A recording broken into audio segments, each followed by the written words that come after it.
Simon's Danglish Games just uploaded the world's largest jump tower in expert mode, so we have to top that. I also just realized in my expert world that I do have launch pads unlocked, so that means this is going to help me so much in our Let's Play series. Because if you look, I have caves all over the place, and I'm tired of running to each and every one of them. Now, in order to build all of this, what we have is a ton of wood, and we might even need more. Some copper bar, some flex wood, some silk fabric, the best glider in the game, and just so we can get some extra distance off of our glider, the best pickaxe available. So I think I'm going to make this an extension of our barn that we have. This is kind of like our only base, our only building that we have, but I figured it makes sense if I just extend this out and then add a giant tower to this with a bunch of launch pads. That makes a little bit more sense as I spend most of my time working inside of here. So now the fun part is I just have to continue to build this square all the way up to the sky. I believe that the way that Danglish said to do it is 7 high or 6 high, and then the 7th level is going to be where your next jump pad would be. So I'm going to place every single one of these 6 high, but stay tuned because I made a giant mistake when trying to build this. Now, I forgot to mention that Simon made his about 7 stories high, or 7 launch pads high. I need to try to beat that, so I believe that what I'm going to go for is 10 total in height, just so I have a little bit of room to work with when he tries to beat my record when I'm done.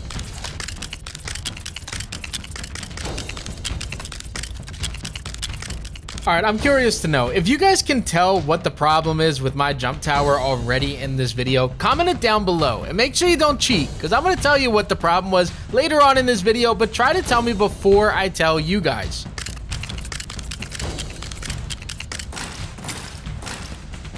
Now, when Simon made his, he kind of made his spiraling, and it makes sense because that way you can just sit here and continue to turn around and it'll put you on to the next launch pad, or you could just immediately jump on to the next one without traveling out of distance. So if I were to go ahead and continue to put this straight ahead, I would actually go over the water, where this way I can kind of just continue to go straight up as long as it's spiraling around in a square.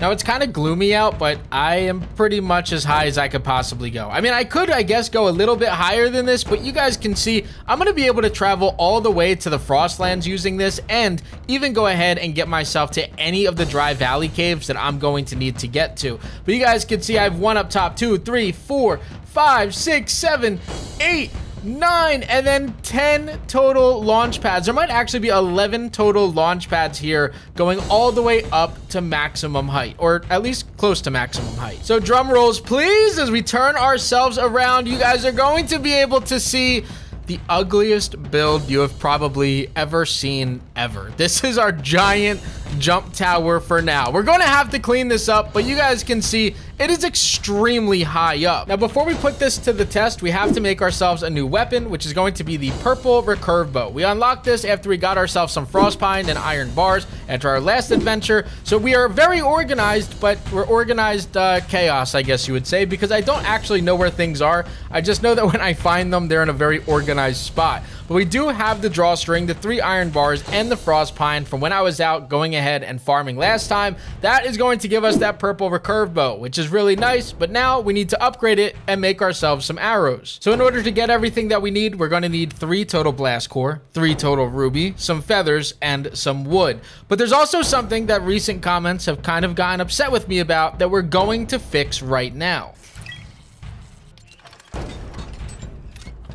So somebody told me that it bothered them that I was using the very basic compass in my world, and I agree with them. I don't know why I was even using this thing. It makes more sense to get the survival compass, so I just have to hope that I have the glass. I know I have copper bar, and I know I have sand claw, but I'm gonna really have to pray that I have enough glass in order to make this new compass. Now, guys, I wish that this next part was fake. I found 3 in one chest, and then I just looked into another random chest that I had, and I had 2 more. The perfect amount to make the new survival compass, which is the exact amount that I needed. And as a man of the people, we had to upgrade this. You guys wanted it, so I had to have it. So now that I'm kitted up, it's time to really put this thing to the test. We're gonna go ahead and try to jump up this thing and see how it holds up.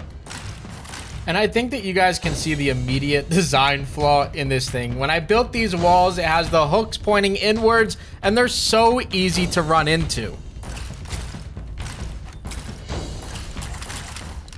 Now, this might be the worst build I've ever made, but at least we got all the way to the top. So we have our pickaxe in hand, and our main goal here is to try to get ourselves all the way over to this dry valley cave that I really like on the map. I already cleared out the first section of it, but I'm hoping that I could do the pickaxe glider glitch and get myself all the way there without running out of stamina.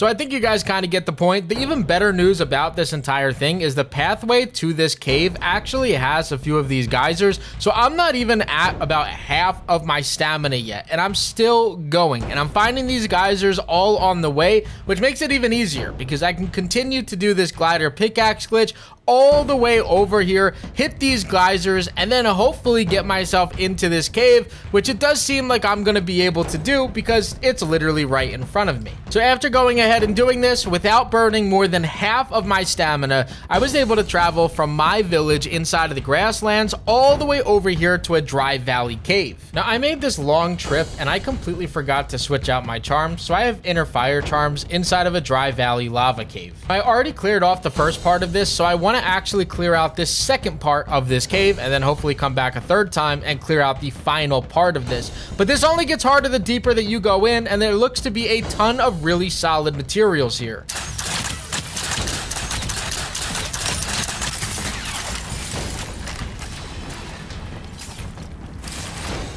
All right, this is getting a little intense, so I had to back out, eat myself a nice little hamburger, get some of my hearts back, but I gotta tell you, these caves are absolutely impossible on expert mode.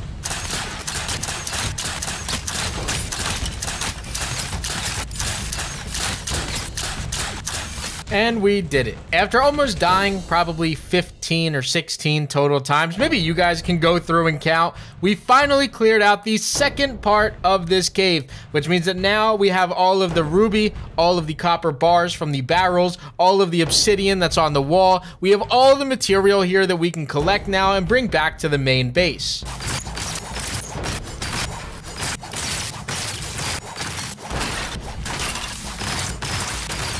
I would say that all that hard work paid off. We got 35 obsidian, 8 obsidian slabs, we got 22 ruby, 24 copper bar. We have so many more materials now just out of that second level. We still have a third and then a fourth level of this cave to still clear out. But for right now, we have to go back, add different charms onto our character, and then store away all of the loot that we got. Now, I will say that I think that our chests are kind of getting stacked up with some of the loot that we're finding inside of these caves, inside of the Star Wars area. So we have a ton of ruby, actually, a ton of obsidian that we're not using. Same exact thing goes with the bright core, the rough amber, all of the stuff inside of this storage bin here. We just have so many storage bins that are absolutely stacked to the gills with a bunch of loot that we're going to be able to have for a very long time because we already have some of the best loot in the game as far as our weapons and our pickaxes, our axes, and different things like that go. So we have a really, really solid foundation just in this one small little area. So that's going to do it for today's episode. I think tomorrow we have to actually start building up this base.